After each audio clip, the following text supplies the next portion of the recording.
Alright, you guys got to see my struggles there with the hardcore assassin NoMagic run. Died at Duriel and died, pretty much went out really bad. I probably could have defeated Duriel if I kept my head on straight, but when my mercenary died, I panicked and ran, and I kept trying to set down more fire traps, but if I had kept my head on straight, I could have done it, probably. I had him down by half. I still had potions in my belt, rejuves, and he wasn't killing me in one hit. He was almost killing me. It was taking him 2 hits to kill me, and there were a couple of stuns in there. If I could have set down some more of those fire traps, I probably could have done it, but it was rough. So I'll try another one, another hardcore NoMagic run. Part of me wants to do a paladin, but I also feel like a paladin would be defeating the purpose. Wouldn't be all that hard to create a hammerdin and go terrassing on through Sanctuary, swinging spiritual hammers at everybody. It really wouldn't be a big deal at all to do that. I'm trying to do something a little fun and creative. So I think I'm going to try an assassin again.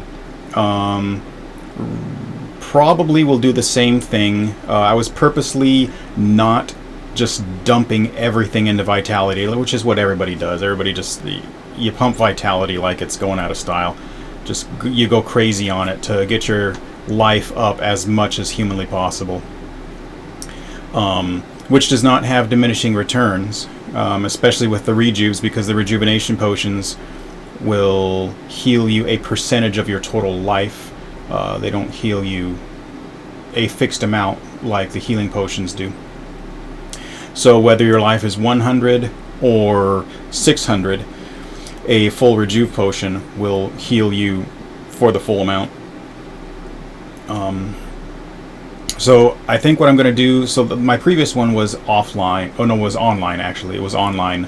And I think with this next go, I will do an assassin again, and I'll probably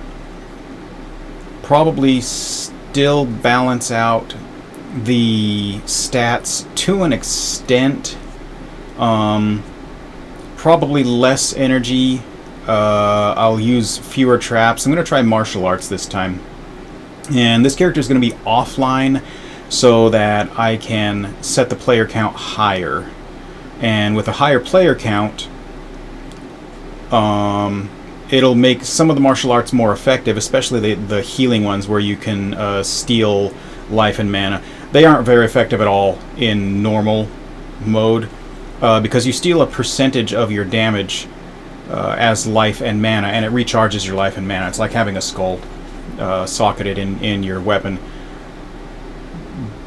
But when all the monsters have so little life anyway, you build up 3 charges, and by the time you've built up 3 charges and you hit them with that last charge to steal their life and their mana, you're not actually stealing that much. You're probably stealing less mana than you use hitting them to get the mana. But if you go offline so that you can set the player count higher, I'll try players 8, and that'll beef up their hit points enough that maybe I can charge up the lifesteal, or whatever, Cobra Strike I think it's called. Charge up Cobra Strike, and I probably won't use finishing moves. We'll see. I mean, I'll see how it all plays out, but I probably won't use finishing moves. I'll just charge up Cobra Strike and then use a normal strike. I need to save the skill points for other things. Cobra Strike is no way to handle groups of people, so I'll still need something like Wake of Fire, but I won't need Wake of Fire super crazy high. Just enough to keep things under control. And we'll see how that goes. With me getting in and mixing it up, obviously doing the ethereal claws is not going to work. Those will fall apart real fast. So I'll be back to regular claws, which is unfortunate because the martial arts thing would stack nicely with ethereal claws. but I don't have an endless supply of those things.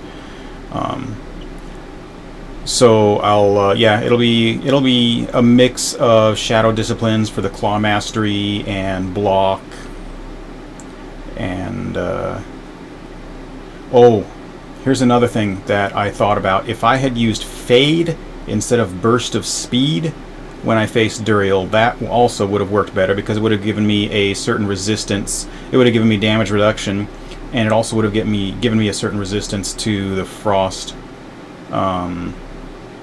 Now I do know that the thawing potions don't work on Duriel's freezing, but the actual frost damage, probably the Fade, I think, would have been more effective than Burst of Speed. But in the end, I'm not one of those crazy professional players who, you know, does the Twitch clicky speed runs and things like that. I mean, you'll find plenty of guys out there who have 1,000 hours in the game, and they're level 99 hardcore hell mode, and just tearing through the game and farming Bale like nobody's business. Well, that's obviously not me. I'm too old and slow and busted to be doing that. So I just do stuff for fun. But anyway, let's check out this new assassin.